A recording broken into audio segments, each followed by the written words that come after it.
Hi, everybody. On Tuesday, America went to the polls. And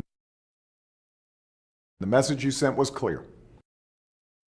You voted for action, not politics as usual. You elected us to focus on your jobs, not ours. That's why I've invited leaders of both parties to the White House next week, so we can start to build consensus around challenges we can only solve together.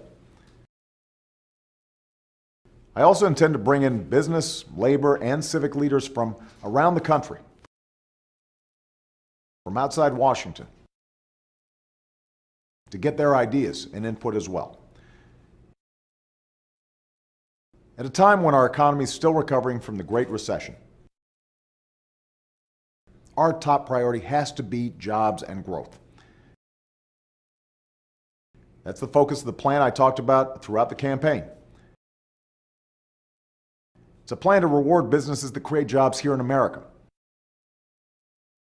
and give people access to the education and training that those businesses are looking for. It's a plan to rebuild our infrastructure and keep us on the cutting edge of innovation and clean energy. And it's a plan to reduce our deficit in a balanced and responsible way. This is even more important because at the end of this year, we face a series of deadlines that require us to make major decisions about how to pay down our deficit. Decisions that will have a huge impact on the economy and the middle class, not only now, but in the future. Last year, I worked with Democrats and Republicans to cut $1 trillion worth of spending. And I intend to work with both parties to do more. But as I said over and over again on the campaign trail, we can't just cut our way to prosperity. If we're serious about reducing the deficit,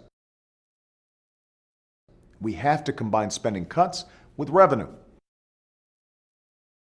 And that means asking the wealthiest Americans to pay a little more in taxes.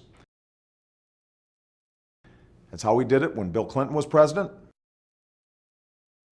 And that's the only way we can afford to invest in education and job training and manufacturing. All the ingredients of a strong middle class and a strong economy. Already, I've put forward a detailed plan that allows us to make these investments while reducing our deficit by $4 trillion over the next decade. Now, I'm open to compromise and new ideas, but I refuse to accept any approach that isn't balanced. I will not ask students or seniors or middle-class families to pay down the entire deficit, while people making over $250,000 a year aren't asked to pay a dime more in taxes. You want action. That's what I plan to deliver in my second term. And I expect to find leaders from both parties willing to join me. Thanks, and have a great weekend. Recomiendo ver este video por lo menos 2 o 3 veces para familiarizarse con el discurso. Y recuerda que puedes pausarlo al video presionando la tecla espacio en cualquier momento y volver a presionarla para reanudarlo. Gracias.